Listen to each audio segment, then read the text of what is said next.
Halo semua, apa kabar? Jumpa lagi dengan saya Erwin Supandi dari Bintang Stocks Indonesia. Bagaimana nih tradingnya minggu ini nih? Minggu ini market all time high ya. Tapi sayangnya yang jalan hampir ya cuma market cap aja ya. Kalau pegangnya kayak BCA, BRI, Telkom ya panen. Tapi kalau pegangnya lapis 2 cenderung jalan di tempat, bahkan beberapa malah koreksi. Dan kalau pegangnya lapis 3 ada yang trending, tapi ada yang malah nyungsep. Jadi pada dasarnya ketika market all time high, yang menikmati itu nggak banyak gitu ya. Dan ironi banget bukan?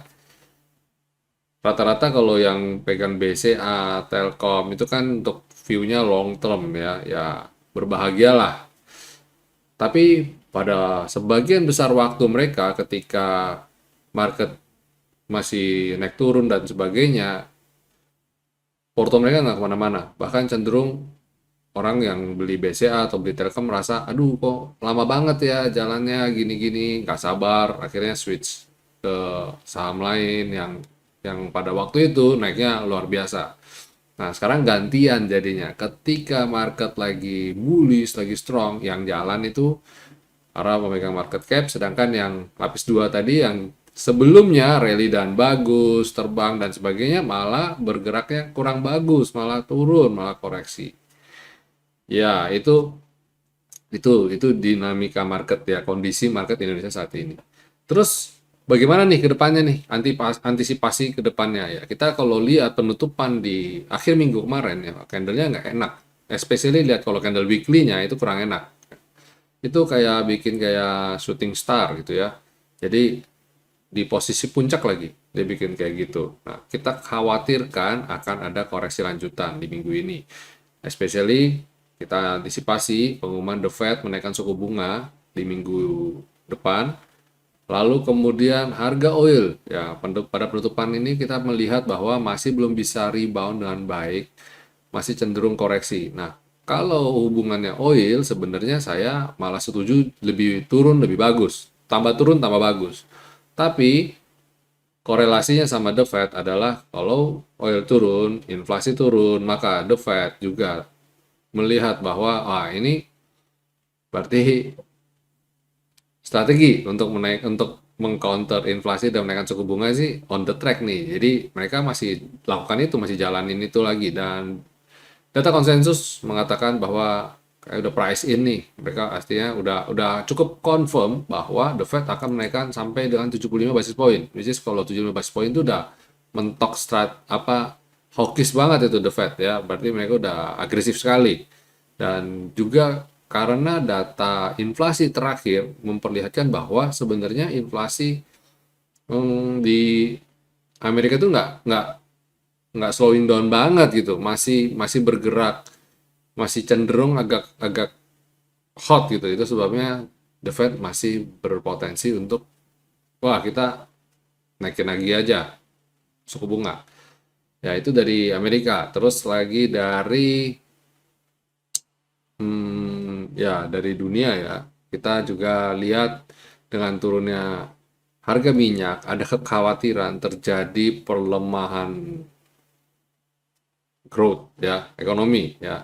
Dari sisi China ya, dari sisi China yang kita melihat bahwa ketika ekonominya eh, lagi berjalan terus tiba-tiba di shutdown karena policy zero covid itu membuat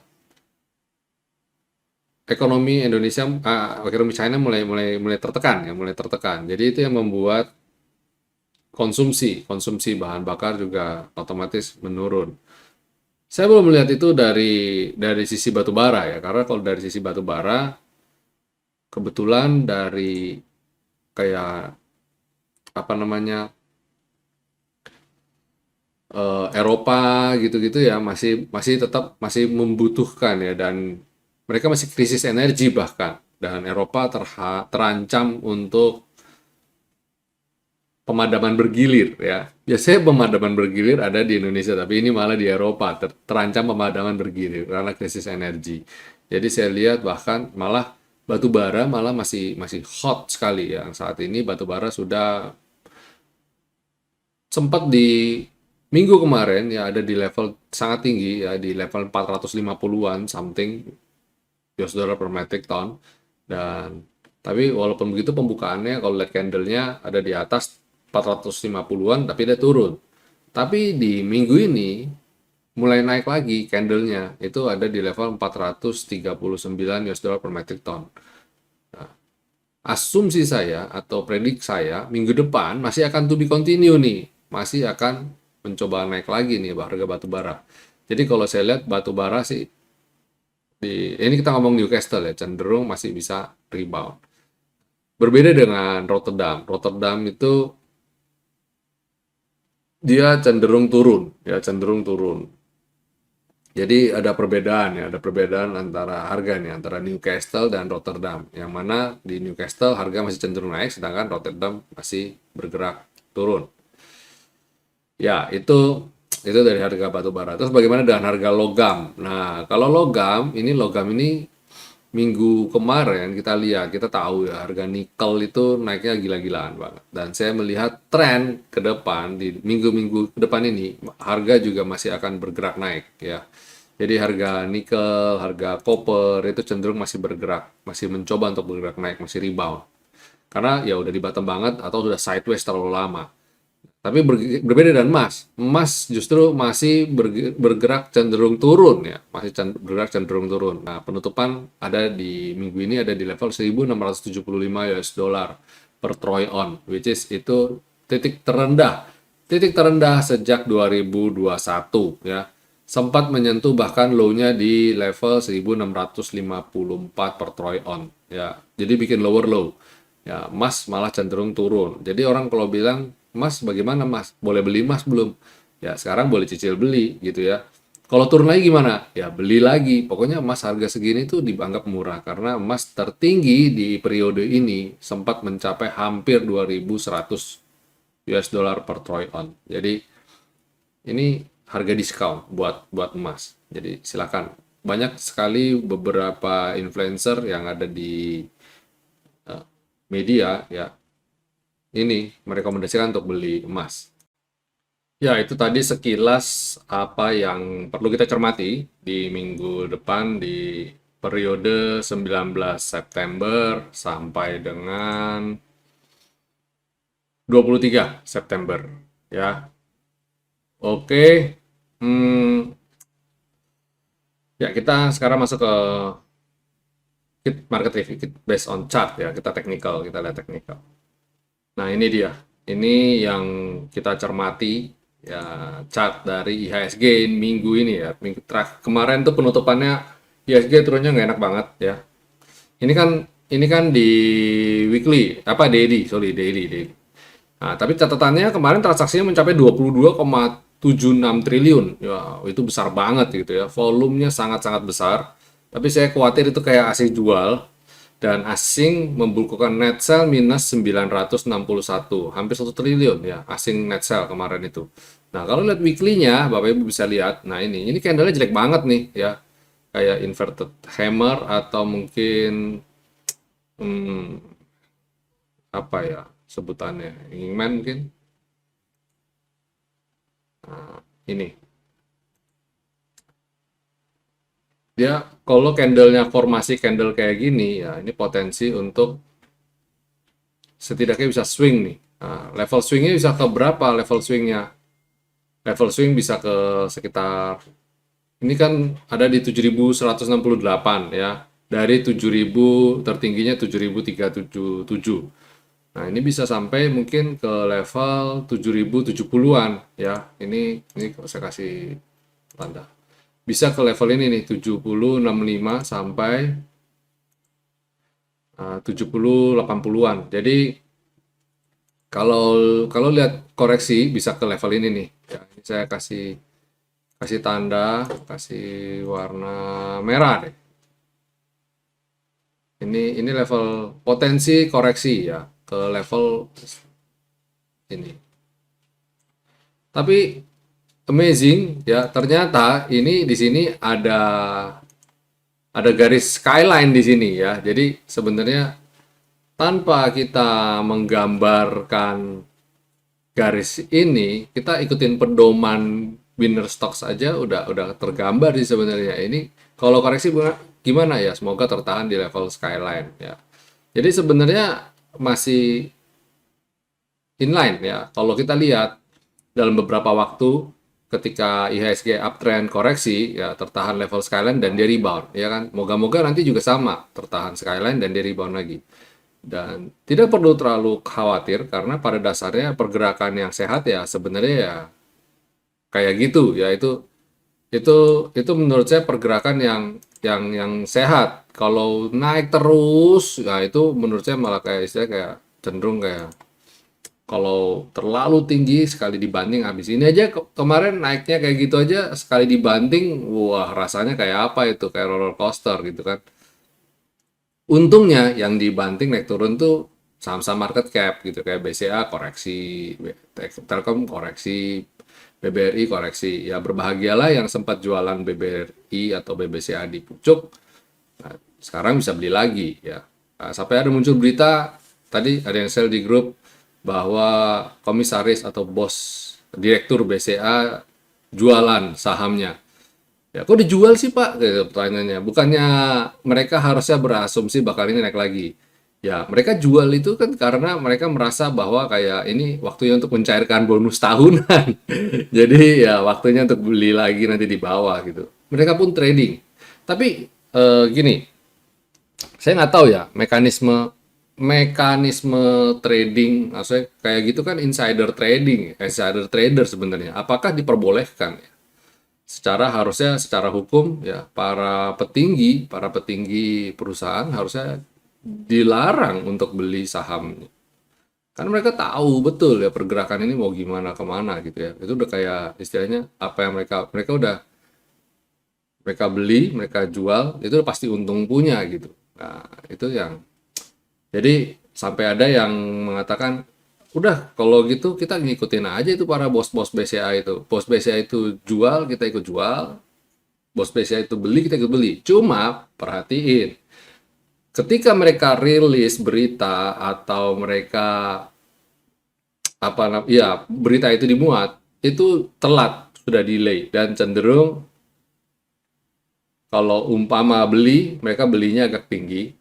Kemarin sempat diumumin mereka beli berapa di level berapa, tapi ternyata sahamnya masih turun terus. Terus ketika jual, posisinya juga sudah koreksi kayak begitu sedemikian rupa, baru diumumin baru mereka jual. Jadi agak sedikit ya telat-telat gitulah. Tapi it's okay lah ya. Tapi ya itu seperti saya bilang, itu masuk legal nggak sih? Boleh nggak sih? Ya. Oke, itu IHSG kita lihat potensi koreksi, masih berpotensi koreksi ya. Dan bagaimana dengan sektoralnya? Sektoralnya coba kita cek. Wow, wow, amazing banget. Sektor basic bisa kayak gini, bisa kayak gini. Lagi-lagi saya bilang, itu Windows Stocks punya garis itu super awesome ya. Kalau ada yang masih mempertanyakan keampuhan garis Winner Stock sih, saya speechless lah. Saya nggak tahu atas dasar apa gitu ya. Lihat, luar biasa banget, luar biasa banget. Terus cyclicals, eh, consumer cyclicals masih berkutat di area support ya. Mungkin kalau yang kayak gini-gini cicil beli aja. Moga-moga bisa segera rebound lagi. Sektor energi setelah naik, nah ini mirip-mirip IHSG nih, inverted hammer kali ya. Nah terus atau shooting star gitu ya. Terus dia tiba-tiba turun. Ini bisa turun lagi nggak nguji support? Kayaknya enggak. Karena apa? Ya paling uji support sampai sampai di level inilah. Karena harga tren batu bara masih berpeluang naik dan di Indonesia saham sektor energi ini yang ngendaliin itu adalah emiten dari batu bara gitu ya. Pemegang market cap-nya batu bara. Jadi harusnya masih akan kalau emiten tersebut rebound ini harus rebound. Terus sektor finance koreksi setelah sempat breakout, koreksi, dan volumenya gede banget, lihat. Potensial naik lagi nih. Ya. Ini udah lagi disupport lah istilahnya. Ya, cicil beli, ya cicil beli. Terus sektor healthcare, ya wow. Koreksi kena selendang. Nah ini boleh cicil beli juga nih ya. spekulatif ya, siapa tahu bisa lanjut naik. Luar biasa ya, nggak cuma satu dua emiten atau sektor aja, indeks aja, tapi beberapa bahkan ya. Itu membuktikan bahwa indikator dari winner stocks itu sangat reliable banget ya, bisa dijadikan acuan untuk analisa, untuk trading gitu ya, untuk pakai untuk real trading, maksudnya nggak cuma sekedar paper trading based on rekomendasi doang, asal ngomong doang gitu ya. Ini keren nih. Potensi koreksi lagi kita jaga di bawah sini. Nah, silakan emiten-emiten sektor industri yang saat ini mungkin lagi koreksi, silakan Bapak Ibu pantau pemegang market cap-nya siapa, tinggal dijaga aja. Begitu turun ke level ini, ya silakan spec buy. Infrastruktur, wah sama kan, Skyline kena lagi. Nah, seperti saya bilang tadi, nggak cuma satu dua indeks atau satu dua sektor aja gitu, atau satu dua saham aja, tapi ini hampir rata gitu ya. Bagaimana pergerakan mereka itu sangat-sangat nurut ya sama chart-chart dari winner stock. Non cyclicals, nah support tertahan di selendang, moga-moga bisa segera rebound. Ini juga spec buy karena lagi sideways berat dan lagi di support. Moga-moga bisa segera rebound. Ada beberapa emiten saya lihat udah mulai ada tanda-tanda rebound ya, sektor consumer non cyclicalsnya ini. Sektor properti, wow, sektor properti kemarin sempat naiknya cukup kuat ya, dan ini swing. Moga-moga bisa segera rebound lagi. Itu menandakan bahwa sektor ini memiliki tren yang cukup kuat ya. Ini arealnya. Jadi dia karena ini bisa segera, harapan saya segera rebound lagi, ini arealnya ini ya.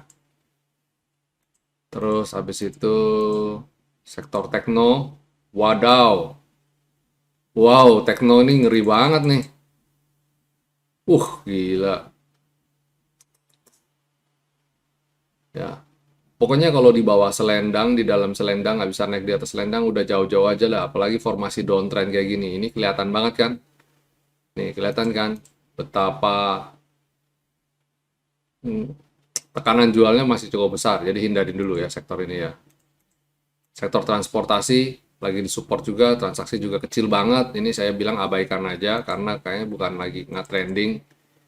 Ya itu secara sektoral ya teman-teman. Jadi kalau saya lihat kayak finance ada di support, energi berpeluang menyentuh support, industri di support, basic lagi kena support dan bisa rebound. Nah, harapan saya turunnya IHSG di hari Jumat kemarin itu adalah suatu sinyal yang mana potensi bisa segera rebound karena turunnya terlalu dalam. Enaknya adalah turunnya cepat, naiknya juga harapan kita naiknya juga cepat ya. Kalau turun cepat, harapan kita naiknya juga cepat. Nah, ini sebenarnya juga ada masuk area support nih ya. Kan kita juga udah gambar kotak ini tadinya dan persis dia nggak turun sini. Jadi moga besok nyenggol kotak ini dan bisa segera rebound lagi. Jangan sampai sini. Harapan saya nggak sampai kena skyline. Oke, ya itu market review kita teman-teman. Pergerakan, menganalisa pergerakan IHSG di seminggu ke depan ya. Dan kita masuk rekomendasi. Sebelum saya masuk rekomendasi, saya ajak Bapak Ibu selalu untuk jangan lupa ya subscribe channel YouTube ini dan nyalakan tombol loncengnya. Jadi tiap kali kita upload video, Bapak Ibu dapat notifikasinya. Dan satu lagi, jangan lupa untuk like dan share video ini. Oke, yes, kita masuk rekomendasi ya. Untuk rekomendasi pertama untuk minggu depan, Bapak Ibu bisa cermati adalah Java. Nah, Java ini masuk sektor apa ya ini? Consumer non cyclicals ya, ini consumer non cyclicals. Ada tanda-tanda mulai rebound kan. Dan kalau kita lihat ini sebenarnya ya, ini ada tanda-tanda dia. Nah ini kayak rebound dari trendline ya. Jadi silakan cermati. Ini masih oke banget nih ya Java. Kesempatan untuk beli karena dia lagi di support. Habis Java ada Barito Pacific. Nah, dengan turunnya harga minyak, harapan saya itu menjadi sentimen yang bagus untuk emiten ini ya. Dan kalau dia rebound, cakep lah ini. Karena dia lagi disupport juga ya. Selain Barito ada TPIA. Ini menarik untuk dicermati ya. TPIA bahkan sempat sudah rebound di hari Jumat tapi bikin galau. Nanti moga-moga besok bisa rebound lagi. Lalu kemudian habis itu ada Elang Mahkota, MTEK. Ini juga sama lagi disupport. Nah, ini kalau saya panjangin, ini chartnya ini udah lama nih chart ini ya. Jadi kotaknya masih sangat relevan nih. Ya. Ini sorry. Nah ini. Nah ini kena sentuh support dan di rebound. Moga-moga dia bisa ini ada di support. Ini kalau saya panjangin juga ada support. Ini kalau dia rebound, target saya sementara ke sini dulu aja, ke T2. Ini sekitar 7,7% atau sampai 8%. Ini menarik sekali ya. Silakan. Itu Lang Mahkota. Terus terakhir adalah Antam. Nah, Antam ini salah satu grup basic ya. Dan kita lihat kena tertahan di level selendang dan potensi rebound. Dan volume kemarin rendah. Jadi ketika dia turun rendah banget. Dan dengan melihat sentimen dari harga nikel, harusnya ini masih belum selesai. Dia masih bisa naik lagi. Oke. Ya, itu rekomendasi kita untuk perdagangan besok hari Senin. Ini kalau rekomendasi yang ini hari Senin ya. Nggak semingguan. Untuk yang semingguan, saya rilis untuk teman-teman member group ada silakan Bapak Ibu cek di dokumen ya, di rekomendasi weekly report di website. Ya, itu rekomendasi kita untuk perdagangan tanggal 19 September 2022 dan kita masuk ke segmen berikutnya yaitu ulasan saham. Saham-saham apa aja yang bisa kita bahas, kita ulas. Dan sebelum saya bahas, saya ulas, ada 2 rekomendasi tambahan untuk besok. Pertama yaitu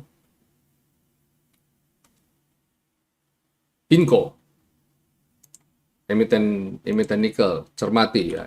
Ada Inco dan ada Harum, mirip kan? Mirip ya, Inco bagus. Habis Inco ada Harum. Ini biasanya 3 ini mirip-mirip. Nah, Harum nawar lagi aja. Ini potensial untuk segera kena ini dan mantul lagi. Dan last but not least, Bumi. Nah, Bumi, ini saya mau bahas mengenai OWK, ya, obligasi wajib konversi. Apa sih itu obligasi wajib konversi? Dan mencermati dengan kondisi Bumi belakangan ini ya. Jadi obligasi wajib konversi itu adalah gini. Obligasi, namanya obligasi. Dulu tuh Bumi menerbitkan obligasi ya, surat hutang. Dan surat hutang ini ada jatuh temponya pasti. Ada jatuh tempo dan harus bayar bunga pasti. Dan namanya hutang, ada namanya pokok, nilai pokok dan bunga berbayar, bunga berjalan. Selama ini Bumi bayar bunganya mampu gitu. Tapi kan orang kan kadang-kadang gerah juga dengan kondisi pergerakan seperti Bumi kayak gini kan. Ini gimana nih? Bayar hutangnya bagaimana? Bayar pokoknya gimana? Kan biasanya yang membeli obligasinya kan bertanya-tanya, saya nggak mau ngutangin lagi deh gini.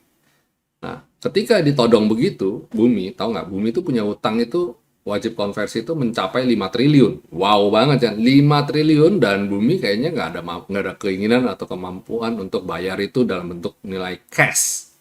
Oke, sampai sini jelas. Jadi cadangan cashnya nggak ada nih katanya gitu. Nggak bisa nggak bayar. Terus bagaimana dong? Harusnya lebih besar dari itu nilai OWK-nya ya. Nah, Bumi akhirnya bilang nawarkan, nah kan kita ada opsi. Kalau kita nggak mampu bayar itu dalam cash, obligasi itu akan kita konversi dalam bentuk saham. Jadi seperti kepemilikan aja gitu. Nah, lagi-lagi ini triknya Bumi nih lagi-lagi nih. Jadi jumlah sahamnya Bumi secara otomatis bertambah dong. Karena apa? Obligasi yang tadinya diterbitkan dalam bentuk obligasi sekarang dikonversi dalam bentuk lembar saham. Otomatis akan terdelusi dong gitu kan. Otomatis jumlah saham yang beredar nambah dong gitu. Apalagi ya, nilai obligasi OWK itu ada di level harga Rp80. Sama aja kayak Bapak Ibu nebus bumi di right issue bumi di harga Rp80. Sampai sini paham nggak? Jadi itu sama aja gitu loh. Jadi cuma bedanya adalah kalau right issue, investor lain yang pegang saham bumi berhak untuk ikut right issue, ya namanya HMTD, HMETD, hak pemesan efek terlebih dahulu. Jadi diberi kesempatan tuh.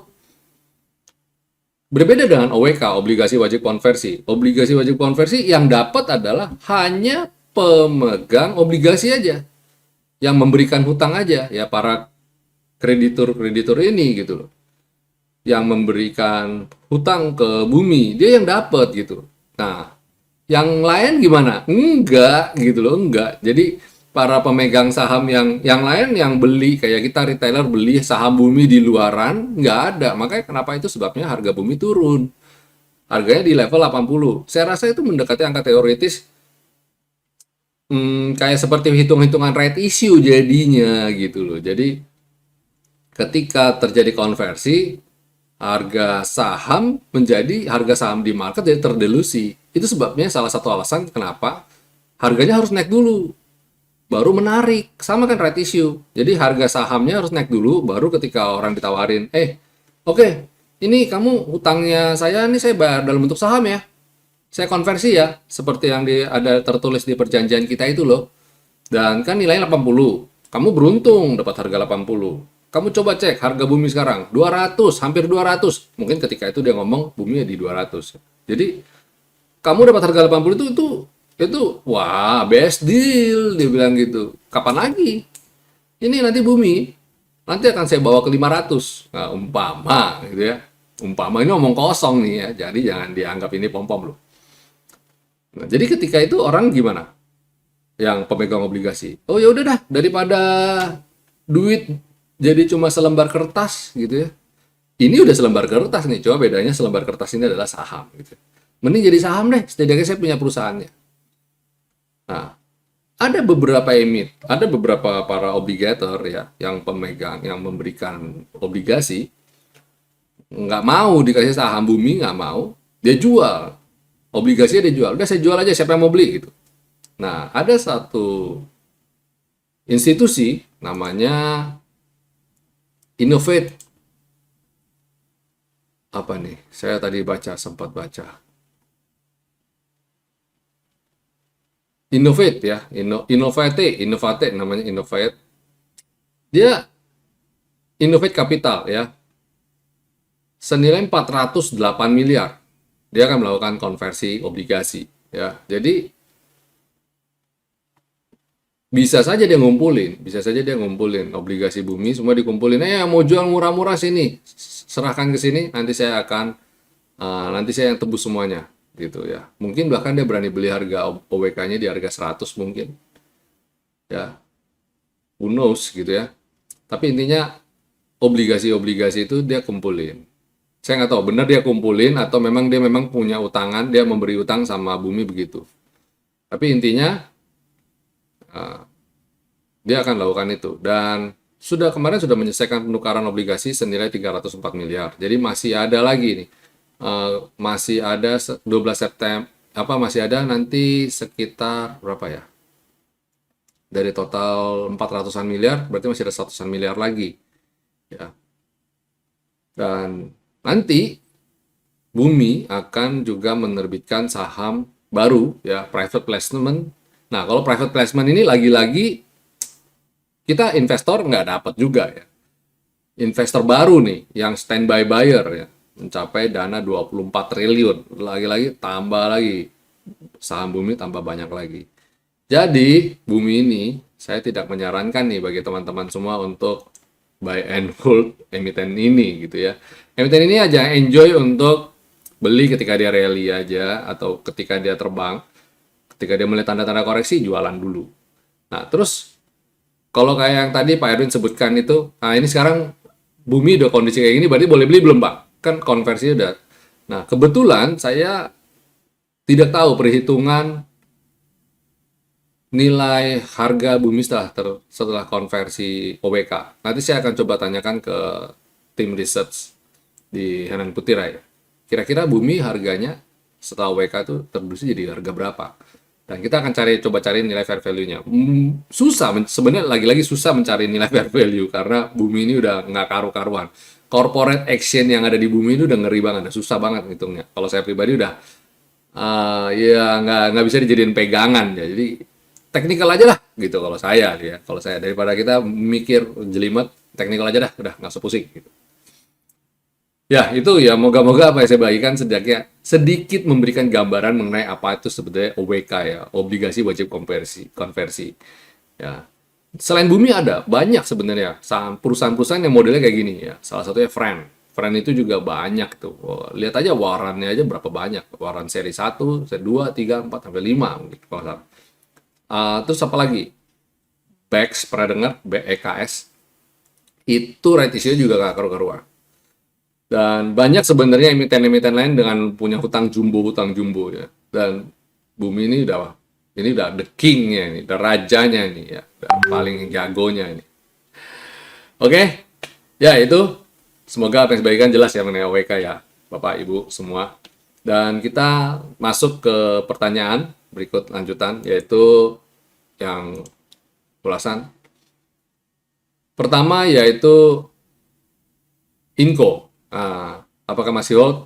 Ya, masih. Bahkan boleh nambah ya. Jadi, tadi saya sudah rekomendasikan ya. Inco, silakan. Inco ini masih on the track. Harga nikel saya lihat masih on the track. Buy on weakness masih dalam strategi kita. Inco, Harum, Antam ya, masih strategi kita. Terus kemudian Saratoga. Belum ESOS sudah keburu turun. Support berikutnya di mana? Oke, Saratoga ini kebetulan juga menarik nih untuk ini ya. Sama kayak MTech ya. Jadi menarik nih, Bapak Ibu. Ini lagi disupport banget. Ini silakan. Kalau mau nawar di V-line boleh. Harapan saya nggak sampai V-line ya. Harapan saya kena selendang besok rebound. Harapan saya besok malah langsung rebound. Kalau rebound cakep banget nih. Dan kalau lihat weekly-nya, Saratoga ini masih on the track banget. Ini masih bagus banget. Saratoga. Ya pergerakannya kayak gini. Tapi keep hold aja. Aman. Terakhir, pertanyaan terakhir adalah saham-saham coal. Untuk saham coal apakah oke untuk mulai masuk atau tunggu koreksi lagi? Nah, tergantung chartnya. Kalau kayak bumi tadi kok kita boleh spek buy ya, karena dia pas posisi ada di selendang. Oke. Terus bagaimana dengan yang lain? Oke, kita coba cek. ITMG. Nah, selama ini ITMG itu nggak pernah jarang lah sampai ke bottom selendang. Kalau sampai ke bottom selendang, itu biasanya sekali one hit dia langsung udah kena. Nih kayak contoh ini. Set, langsung kena. Tapi yang lain-lain biasanya kalau turun ya rebound dari top-top selendang lah rata-rata. Nah ini spek buy aja. Kan tadi sudah kasih isu batu bara ya. Bahwa batu bara ini kita mulai memasuki winter ya, autumn ini lagi di autumn. Nah, harga batu bara saya akan beranjak naik karena di beberapa negara krisis energi. Bayangin musim dingin nggak ada listrik, nggak ada pemanas. Kayak apa itu ya. Jadi silakan batu bara time to buy saya rasa ya, buy on weakness. Adaro agak ngeri-ngeri sedap. Adaro mungkin kita kalau mau belanja di level inilah 3.900-an ya. Terus habis itu ada Indi. Indi juga selendang. Ini lihat kayaknya oke, menarik semua nih saham-saham batu bara ini ya. Boleh. Sembari tentu saja kita pantau di harian kita di grup kan kita suka rekomendasikan juga every day. Moga-moga bisa ini nih bisa cukup up to date ya. Oke. Ya, itu dulu market review, rekomendasi ulasan saham kita untuk minggu ini, akhir minggu ini di minggu ketiga ya kalau nggak salah ya. September. Nggak nyangka ya udah di minggu ketiga September. Minggu depan udah minggu keempat. Wow, time so fast. 2002 udah mau berakhir lagi ya. Luar biasa sekali. Oke, Bapak Ibu, sampai di sini dulu. Enjoy your weekend ya. Pasti semoga apa yang saya bagikan bisa berguna, bermanfaat bagi teman-teman semua. Sampai jumpa. Happy cuan, happy trading, and stay safe, stay healthy, and God bless you all. See you.